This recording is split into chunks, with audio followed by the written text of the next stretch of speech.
Hello, this is Abby.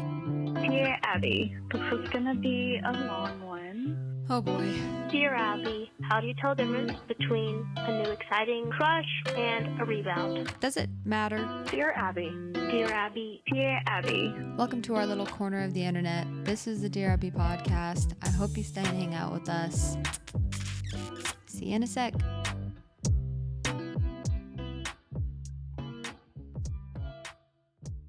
Hello, one and all. Welcome back to another episode of Dear Abbey. I'm your host. My name is Abby. Welcome back. Today we have a fun episode. I feel a little bit of stage fright because Kian is sitting next to me watching a movie, and I'm always so insistent that nobody is here while I'm recording because I have imposter syndrome with that a little bit. But this is a good exposure for me to feel a little bit of shame and embarrassment as I record today. So we're gonna keep going. It's also, I know I'm not shattering his illusion, but I take some breaks while I'm recording, believe it or not. And I restart sentences sometimes because I start saying something and then I don't know where I'm going with it. And then I'm in the middle of it and I can't find the end.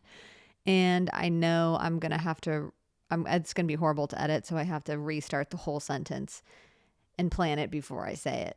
It's a very vulnerable thing to record a podcast in front of somebody when you're doing it by yourself, especially.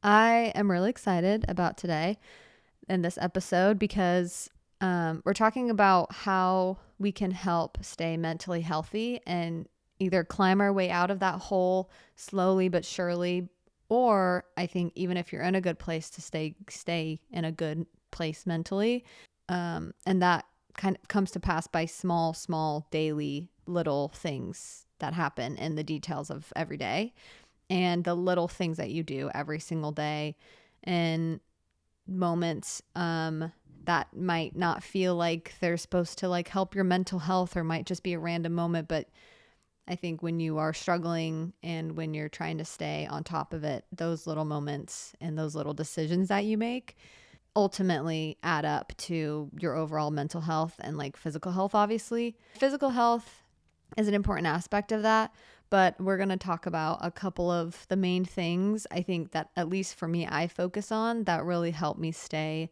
above the line. Like, it doesn't mean it's going to stay super good and that it makes everything really easy and that it never gets bad. It's more just the small things that you can do every single day to stay above water, I think, and also to succeed and to actually grow and become a better person and also feel better in your own brain and your own head and your own skin. That's what we're talking about today. But first, we're going to do some dubs and L's. We're going to do the little in the detail segment, and then we are going to talk about the main topic. And then we have a Dear Abbey. So it's going to be a long, well, I don't know about long. Sometimes I feel like I talk for 2 hours and then it's like 40 minutes or 30 minutes, but I'm excited to talk about all of it. Okay, so my dub for this week, also in case I didn't say it, I hope you're all having a great day. I have 2 dubs. So one of my dubs is I'm just busy this week, but it's like fun stuff. Like I'm going to do, hopefully, if it does work out and everyone can come, another Dungeons and Dragons, and I'm gonna do. I don't think anyone that is gonna be there listens, but if you do, don't listen to the next like 20 seconds. But I wanted to do kind of like a haunted house vibe, but I'm scared I'm gonna spoil it, so don't. I wanted to do it where they start and they're kind of dead. Also, Keaton's gonna be there, so I'm gonna say it quietly. They start like dead, but they don't know that. And then someone kind of like revives them, revivifies them, brings them back to life, and then they have to like escape. So that's kind of the vibe I'm going for, which I think it'll be fun, and they're going to be shocked and confused because a lot of them have never played, so I guess they're not going to know the difference. That's not a normal way to start, but I think it might be fun, but we'll see. It might be a disaster. Anyways, so I'm planning for that, and that's going to be fun. That's this weekend. And then also I teach for the church that I go to. Like I'll teach every once in a while for just the women.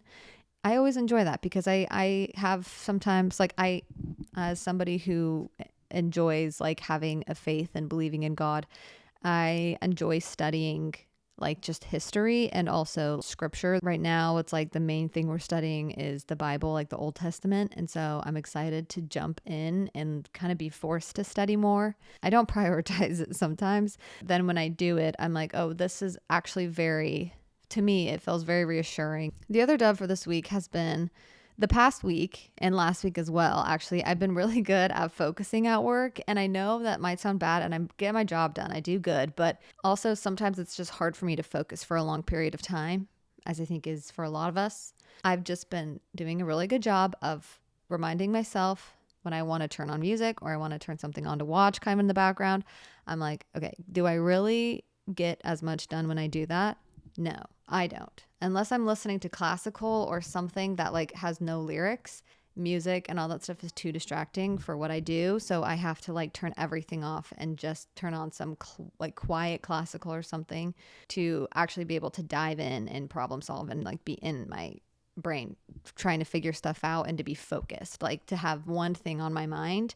And I think that is like a practiced skill that I am trying to teach myself more and more, is how to just do just this. The very yoga mindset that I kind of developed when I went to yoga teacher training, but like, yeah, just the idea of we have a monkey brain and we have a million things that we have on our list of things that we want to do, whether we're excited about it, not as excited, just annoying lists, whatever it is. I try to practice like just this. I'm in this moment. I'm at work right now. I'm not going to worry about things I have to do after work. I'm not going to worry about things that I need to do during my lunch. Like I'll write that down if it comes to my mind, and then I put it away and I'm just going to focus on whatever the next task is at work that I need to do.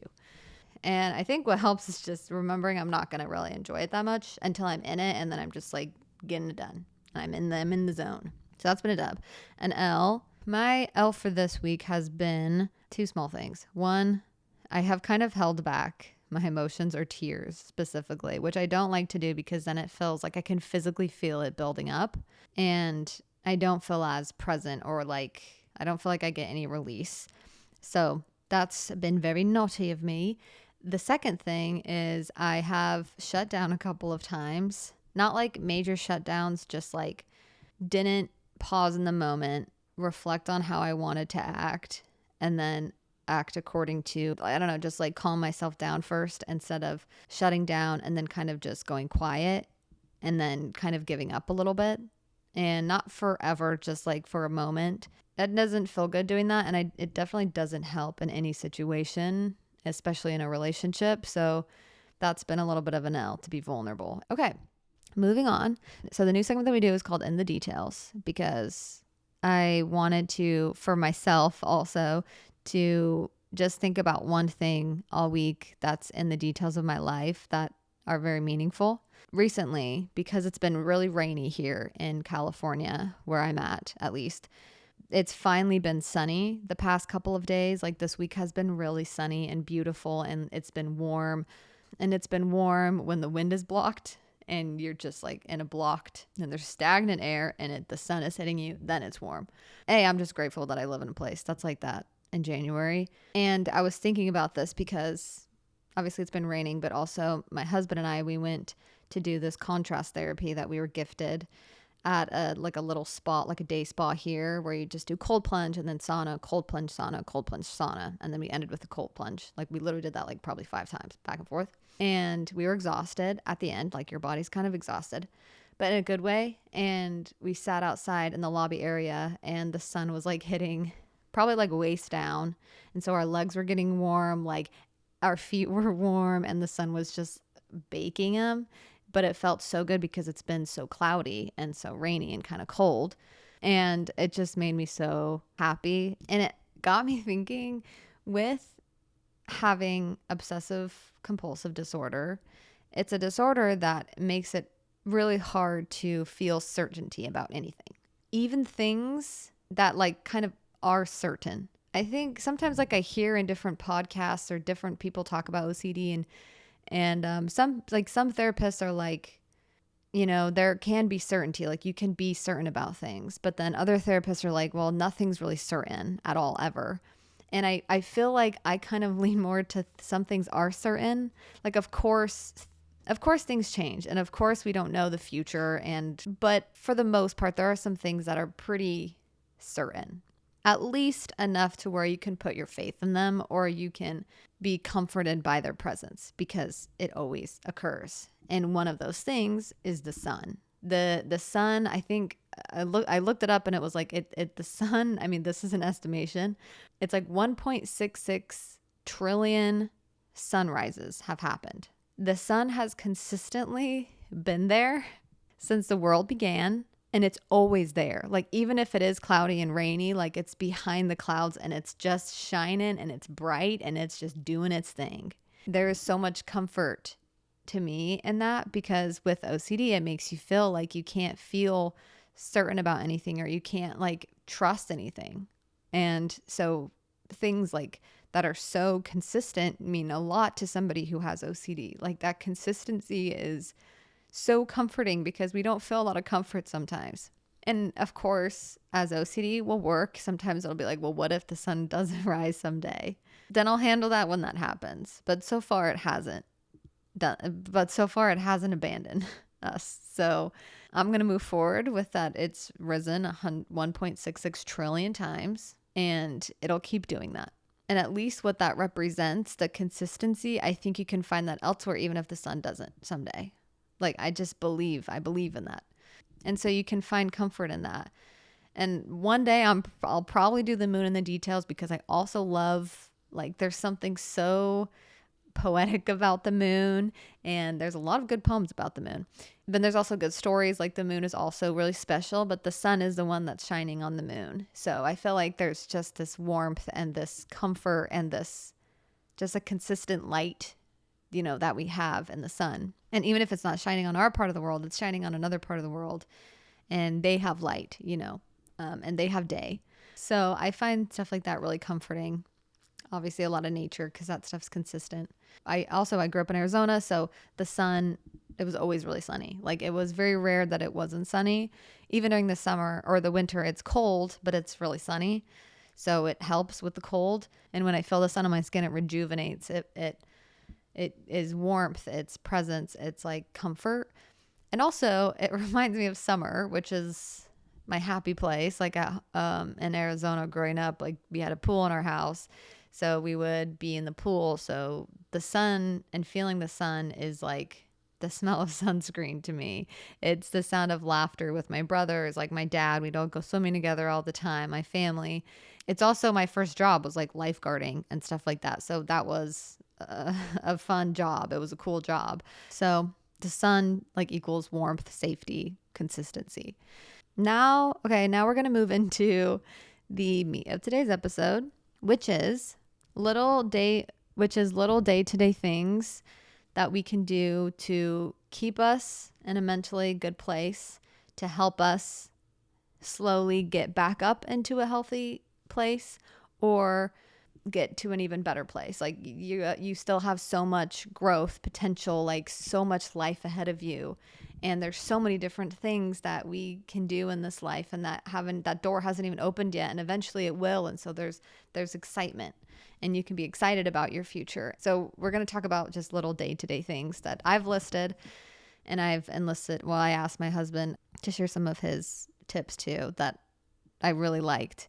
So I'm going to go through it kind of as a list, and then maybe if need be, I'll give like kind of an example, but most of them are pretty self-explanatory. So the first one is really geared toward specifically if you have OCD, or you suffer with like chronic anxiety or something like that, or you struggle with a mental health. Small day-to-day things that happen that trigger your anxiety or trigger your OCD, or just trigger thoughts that might be hurtful, harmful, exhausting, a certain pattern that your brain has learned to go down when you get triggered by something specific. So it's those small moments and those brief moments of when you feel that trigger, you feel that anxiety spike, that distress, those thoughts. And it's in those little small moments that might happen 100 times every day if you're struggling really bad, or if it happens like 20 times a day or 2 times a day or once a day. It's in those moments that like those big changes eventually happen, and you feel more free and more free.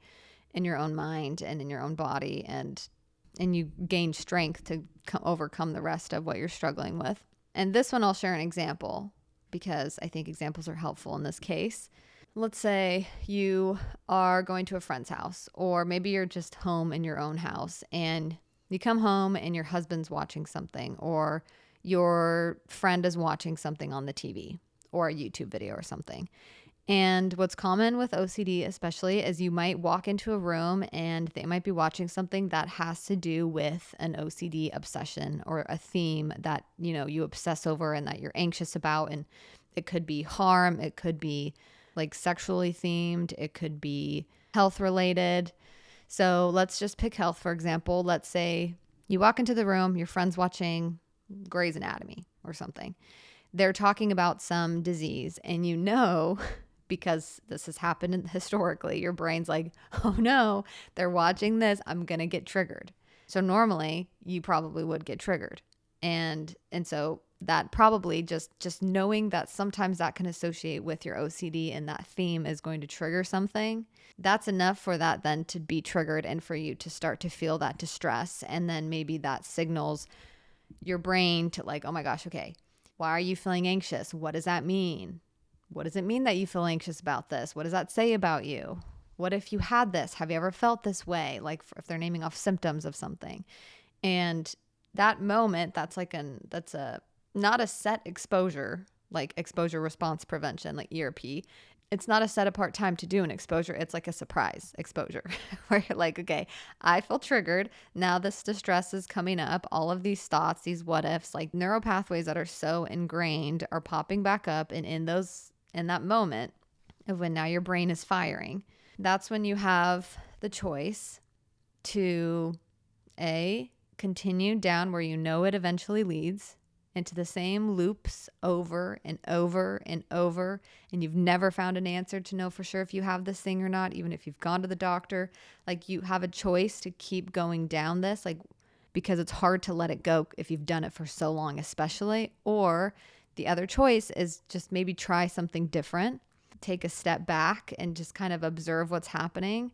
And it's not, when I say take a step back, sometimes I think people might take that as like you're not going to feel emotionally attached to this moment. That's not the case. You're going to this is happening within you. You're going to feel attached to this. You're not supposed to like detach and like disassociate. It's more so recognizing that you are able to just watch these thoughts versus react to these thoughts.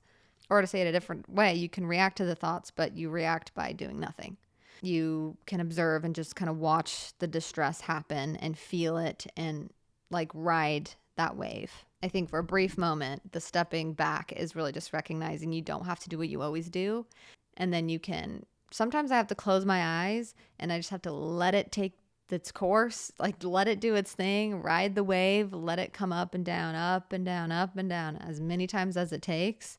And obviously you're not like going to walk in sometimes and they might not know you have OCD here. It might not feel comfortable to be like, give me a second, sit down, knees crossed, and like do this whole meditative thing. It could literally just look like you are acting like you're watching.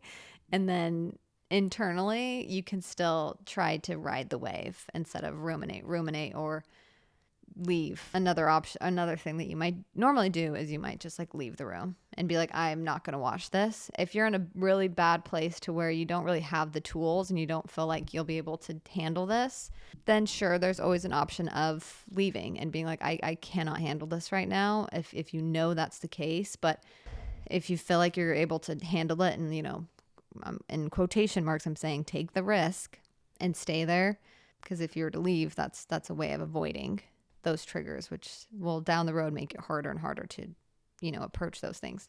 So that's my first thing, is just those day-to-day moments. Be aware, recognize when that happens, if it's a surprise exposure opportunity, or it's planned, like those things matter. Schedule that into your routine every day to like do the homework that your therapist has assigned you or that you've heard helps with something. Just try something out. Okay, the second thing to do every day is brush your teeth morning and night, okay? And floss, because This is something that when I don't do this, I feel like it's a weird snowball effect. And as somebody, and I have struggled with depression before really badly, and it's those small things that start to accumulate, and it can be so hard to do. Like you can feel so heavy and frozen and stuck, and you're like, I feel like I shouldn't do it. And it could be something else that you avoid doing, like showering. Showering was another thing that honestly I did not like to do when I was really struggling, because I felt vulnerable, first of all, being in the nude. I didn't feel comfortable being in the nude, which was a weird experience for me because you're safe in a shower, but I felt extremely vulnerable and uncomfortable. So that can be a struggle to do, and to feel like you're okay to clean yourself off. Like clean yourself. It's not a selfish thing to do. It's not a bad thing to do. It's not an insignificant thing to do. It's an important thing to do to take care of your body. And it's not going to be easy all the time to do that. It's those small things that, again, reiterate to your brain also that you are somebody that is important enough to yourself to take care of. And that'll also kind of reiterate, and that'll come back up when you're trying to exercise, when you're trying to do other things. Your brain will start to help eventually, and it might take 10 years for this, to eventually start reinforcing and being more positive around like taking care of yourself. And that'll feel more like a habit and a positive thing than something that feels so heavy. And I do recognize at the same time that that's can be a lot easier said than done. And that feels like a mountain that you're climbing every day to do something like that. And it feels not fair that that's a mountain to climb, but that can be that some people's reality is like that right now. That could be your reality right now. Be really patient with yourself if it takes a while to get into that habit, or if that's all you can do that day.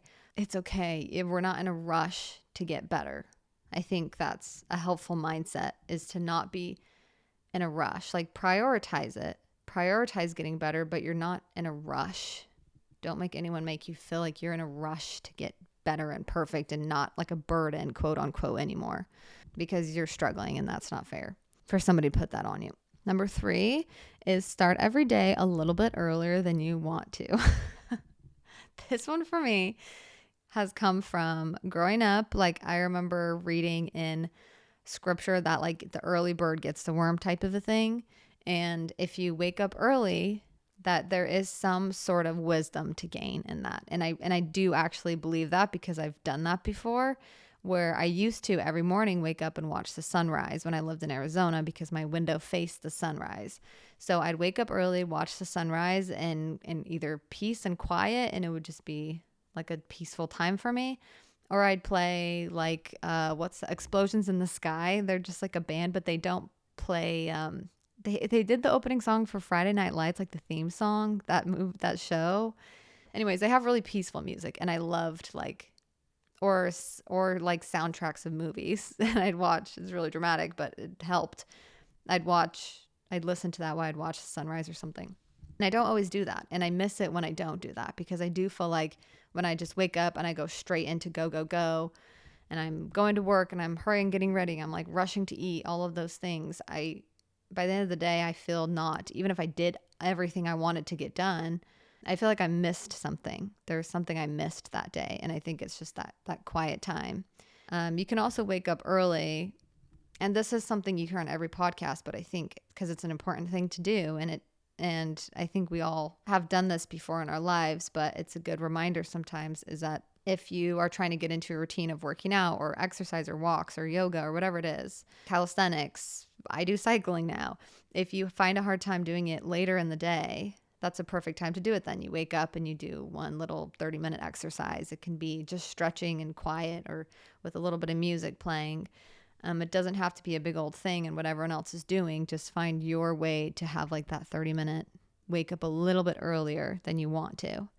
Because I also think when you do that, like the mindset of doing things that you don't really want to do in the moment, I think is really good for OCD to think about things almost like frustration tolerance practice. Just like the dread practice of like, I don't want to get up right now because I'm comfy and warm, but then using what's her name?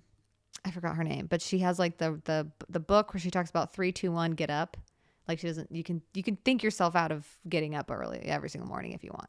You slept in, like you need to sleep in, like whatever it is. But she talks about like the 3-2-1 get up, and that really helps me for those mornings. I think with OCD especially and anxiety, it's hard to tolerate some things, like especially OCD. OCD can be really frustrating. Like I feel like for me, it feels frustrating mentally because I'm trying to jump through all these hoops, and I feel like I need to get somewhere, but I can't get there. And so it's like frustrating.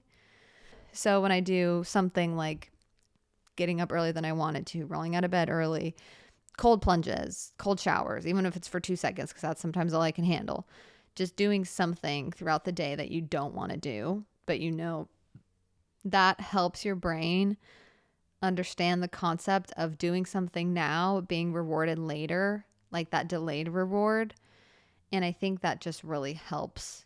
That really helps you stay and become mentally strong. This is kind of a side note really fast, but I don't even know how to articulate this, but I've always felt like I'm mentally strong. But I had to recognize within myself after therapy and after like realizing how quickly, like I talked about last week, I could give up on things and I didn't want to make mistakes, how quickly I can give up. And I realized like I can be mentally pretty weak. Like I can be weak. And it felt kind of good to just admit that, because then I felt when I admitted I am pretty mentally weak, I shut down really fast mentally, like, and emotionally, I can be weak. And it was very freeing to recognize that, because it didn't mean that my soul, me, who I am, is weak. It meant that like my brain was struggling and I needed to exercise it. I needed to help it. I needed to support it. And I wasn't lying to myself anymore, saying like, no, I am strong. I am strong. Like I'm mentally strong. It's like, I wasn't. I really wasn't mentally strong. Me as a person, I believe I'm strong. Of course, I also have weaknesses and I can also have bad days, whatever, but my brain needed that help and that support. And so we should take these small things, not necessarily my list, but you can have your own list. Obviously, these are suggestions. Seriously, prioritize it, because I'm not saying you're mentally weak. I'm saying I was. And I realized that I fell low really fast because I needed to get stronger. And that's so okay to like sometimes admit if you feel like that's the case for you, or if you feel like that might be like what's actually happening and is happening. When I admitted to myself I can be very mentally weak, it opened up my eyes, and I was much more open-minded about seeking help, getting help, and actually doing the things that'll help me become stronger. And now I can feel the difference of like, not that I'm like mentally strong as it gets, but I'm definitely not as fragile as I used to be. But I said frustration exercise. Number 4, I put frustration exercises, but I kind of already just talked about, which is like cold plunges. But also I think this one was specifically geared more towards like in a relationship or within interpersonal relationships. Am I using that correctly? Hey Siri, what does interpersonal relationship mean? I hope my husband's not hearing me ask this. In social psychology, an interpersonal relation describes a social association, connection, or affiliation between 2 or more people. Okay. Yeah, so I am using that correctly. It just always sounds like more than it is. Like just like a relationship, interpersonal, I guess is like. But yeah, within your relationships, as I talked about my L, when I feel frustrated or when I feel like I can't get my point across or when I feel unheard or unlistened to, I shut down. And that's just out of habit. I kind of learned that probably from a young age or something. It just was ingrained in me. So, but in those moments, this is what's really hard for me, is to change that to where I can still feel the heaviness and that I want to shut down. And that feels really, I want to do that because that feels safe. That's what I normally do. But the more I've like practiced feeling everything that I'm feeling, like I feel like I want to shut down. I feel like my feelings are really hurt. I don't feel loved. I don't feel safe. I'm naming all of these things. Sometimes I don't name, I just let it. I just kind of let it throw up in my mind. And then instead of not talking or shutting down, I think I just mean detaching. shutting down is like the opposite of really letting yourself feel everything and going through the motions of it. I feel like for me, shutting down is just like I detach from the person I'm talking to. I close my walls and I hide within myself and I kind of shrink back. And it hurts me and it also hurts the other person because we're both, it's not like I do everything perfectly and they do everything wrong. So in those moments, I think that's also a good mental emotional practice is to try something new. Like if you feel like you're going to shut down and you feel yourself retracting, you can, in those moments, take a deep breath, acknowledge everything you feel like you are, that's a valid response because maybe they did something that really made you feel that way. And it's also safe and okay to, if you've learned that it's safe and okay, if you have a supportive partner or sibling or family member, friend, whatever, maybe try to do something different and take that deep breath and then explain maybe what's happening and that, hey, I need to like slow down because I'm feeling like I want to retract and I'm going to be vulnerable and I don't want to retract because that doesn't feel good. So I'd rather I feel hurt and I probably did stuff wrong as well. So I'm going to say I'm sorry, but I also need some time because I do feel like my feelings got hurt in that. And so just give me a second or, whatever you want to say. You know your needs, how long it takes sometimes to feel back to that baseline. But there's different options than just shutting down, pushing somebody away immediately. So I think that's just another good thing that if you subtract or if you retract too many times, sometimes that for me piles up and then I become mentally not as I can more easily talk myself off that mental cliff of just wanting to give up. And I feel more connected to other people. And so that's helpful to me. We need connection. We need that safe bubble. And so the more we practice that on our end in the relationship, the more someone else is going to feel safe to be totally vulnerable with us as well. And then that's where we connect. It's not when somebody's perfect and you're perfect and then you can connect. It's the messiness in between. And then the last thing I had was my husband's advice, which is prioritize your hobbies. I didn't even think about this one, but this is a really brilliant, genius one because it's important to have something you're excited for. If you just only work and no time for hobbies, or if you only take care of other people and there's no time for your hobbies, even if it's an hour a day, again, maybe you wake up early to do your hobby, whatever it is, whenever it is, it doesn't matter. It's important to prioritize your hobbies, the things that you enjoy, that you're excited about. Maybe they take a long time or a short time, just every day to prioritize those hobbies because what you enjoy is important. And I don't have children yet, but even when I do, I still want to have a little bit of time to prioritize and to focus on my hobbies and invite them to help me with them, or we can do it together. They might get bored of it fast, but incorporate your hobbies into your day-to-day life because we have things that we're excited for a reason. We have things that we're drawn towards for a reason. And we were created to enjoy those things and to have fun and to explore and be creative. And the more that we don't do the things we enjoy and we just do the things that we are just forced to do or we have to do to survive, then that takes the joy out of life a little bit as well. And it feels good to have something to live for. And you can create that.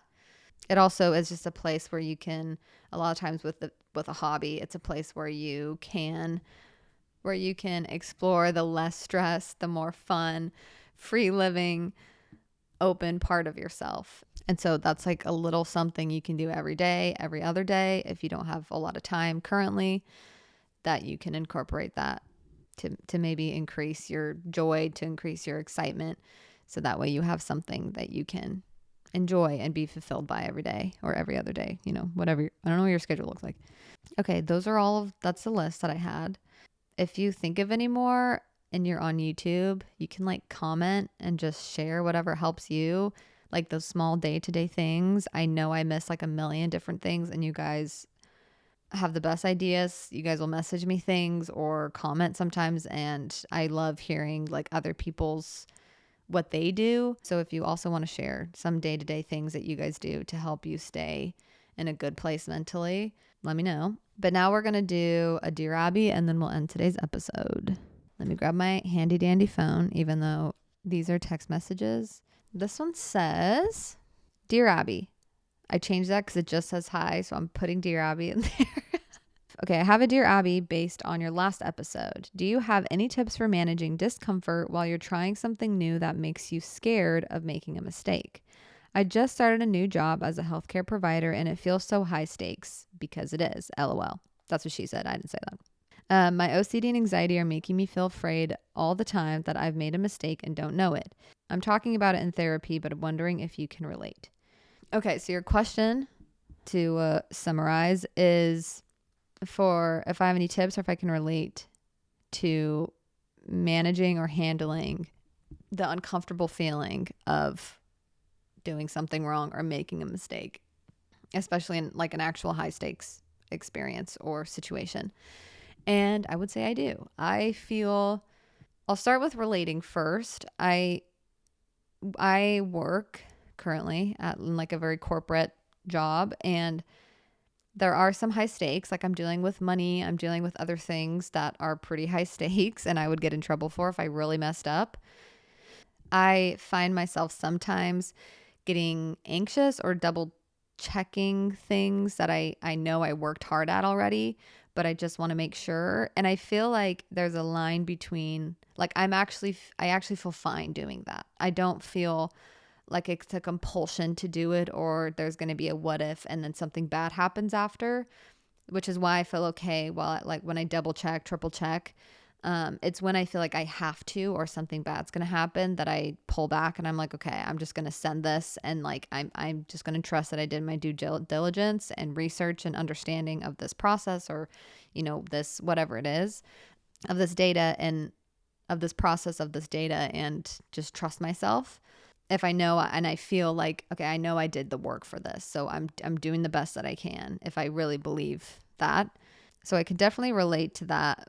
And I think in terms of how to manage the discomfort that comes with that. And I think the first thing is maybe don't expect to be totally comfortable. And maybe that's not even where you should try to be, is where you're totally comfortable in everything that you're doing, because it is high stakes. And I think your brain is aware enough that this is like a big deal. So it might just naturally be like, double check this, make sure you did this correctly. And I think, I mean, I'm not your therapist, so whatever your therapist says trumps anything that I say ever, you guys, ever. I'm speaking generally, not personally. You are correct that it is high stakes. And so if you feel like you are compelled to do it and you have to do it because something horrible is going to happen if you don't, and it's fear driven versus like care driven, I think that's the difference. As far as like I would, if I'm putting myself in your shoes as much as I can and I was taking care of people in that way, I would do the same thing where I would double, triple check sometimes. But I feel like if I know I'm doing my job and I'm trying my best and I'm taking things seriously and I'm locked in when I'm at work, like if you're locked in, you're focused as much as you can be for however long your shifts are, then I think like that double checking that's just like normal. Like you want to do a good job because you care, and it's out of care and love and wanting to do a good job to give the best support and care that you can, which is probably why you became a healthcare provider, because you prioritize that care part of it. So I think I would just, as much as possible, to recognize the difference between if it's like fear-based or if it's care-based, and like what you're doing and how many times you're checking and going back and thinking of future scenario. If you're thinking of future scenarios and what ifs in a fearful, scared, what if this happens way, then that's also probably a good time to take a second, take a deep breath, realize you're kind of spiraling into like not happening yet land. And maybe instead, if you're worried about something, do something in a more grounded manner, like researching, reading about it, trying to understand, ask more questions to your patient. Like, I don't know exactly what you do. I don't know exactly what that would be compared to what you're doing in relation to what you do, but something that's a little bit more grounded and re-engaging in life versus maybe being stuck in your head in loops and loops and loops. And something that you can't really solve for. Also, if you're learning something totally new and you're trying things physically that are new, if like some kind of patient care that you're learning that's new, ask a lot of questions and don't be scared if you're going to look stupid. And maybe you assume everybody else knows what, like, should know what you're about to ask, but don't assume that. Just ask the questions, because you're going to become a better healthcare provider if you're actually understanding what is being taught to you. And so practice it and look. And if you're doing something like, I don't know, like I can't think of anything, like taking someone's blood pressure. That's an easy one, but something that you do, okay, that you might feel like, I don't really know how to do this super well. If you prioritize the care versus fear, then you'll be more motivated and more inspired to practice and maybe look like a beginner to some other people who have been doing it for longer, or maybe are just naturally really quick at learning something that you might not learn it as quickly. Doesn't mean you're not meant to be a healthcare provider. Something I have to tell myself and remind myself is I will be able to think myself out of everything I don't want to do that'll make me feel uncomfortable in 2 seconds. It's really easy. If I don't want to go talk to somebody, I can talk myself out of it in 2 seconds. So in those moments when you maybe are trying, like kind of freezing up, or maybe you feel like you don't want to ask the question, or you don't want to further investigate something, or you don't want to try something new or learn something new, then before your brain can even start to think and talk yourself out of it, then just go for it and try it. And the last thing, I think I already said the last thing was the last thing, but the real last thing is you say at the end, my OCD anxiety are making me feel afraid all the time that I've made a mistake and don't know it. Unless somebody tells you that you've made the mistake, or unless you have proof that you've made the mistake and there's a sure way to figure that out, it's done. It's in the past. If you keep replaying the memories over and over again, they're going to get more confusing. You're going to be more confused and more unsure. So, and then every time you do something, then your brain's like, oh, what we do. And then when we feel unsure is we replay that memory a million times, and then we still don't figure it out. So then we have to keep going until you feel like so unsure. And then you start to second guess yourself. So you don't practice as much, or you don't feel as confident. So you don't do as much. That's just the beginning of the whole process and the whole loop that you might go into. So in those moments where you might feel like you need to replay a memory over and over and over again, if you replay it once and you're like, I think I did that pretty good, then just trust that and you can move on with that. Later, maybe it is going to be brought to your attention that you did make a mistake, and then you'll deal with it when that happens. But until that happens, you don't need to keep replaying something over and over and over again and double, triple, quadruple checking. Just like check twice. I feel like that's a safe thing. But also, if your therapist says don't check twice, don't check twice. Okay, that is it for today's episode. Thank you so much for listening, you guys, to this week's episode. I hope you enjoyed this episode of Dear Abbey. If you want to support the podcast, you can leave a rating and review on Apple and Spotify podcasts, as well as like, subscribe, comment on YouTube. I post all of the video on there. If you want to go above and beyond, you can share this podcast with somebody you think might enjoy this type of a podcast. You can also share on your story on Instagram, or share it on Facebook, or repost anything that I post. Like if you want to go above and beyond, you can. Also, if you want to leave a Dear Abbey text, voicemail, call, whatever, voicemail, text, you can text a number or call the number in the description below. If you call it, it'll ring and then it'll get sent to a voicemail, where I'll tell you to leave the message and you can leave an actual voicemail. Again, I don't research who you are. I don't look into the number. You could text 500 times. I would have no idea. It could be the same person that's been asking every question for the past couple of years. I would have no idea. That's how little I look into who is messaging me. So don't be worried about anything that you ask. I'm not nosy. I hope you guys have a wonderful, beautiful weekend. Take yourself out. Have fun. Love you guys. Bye.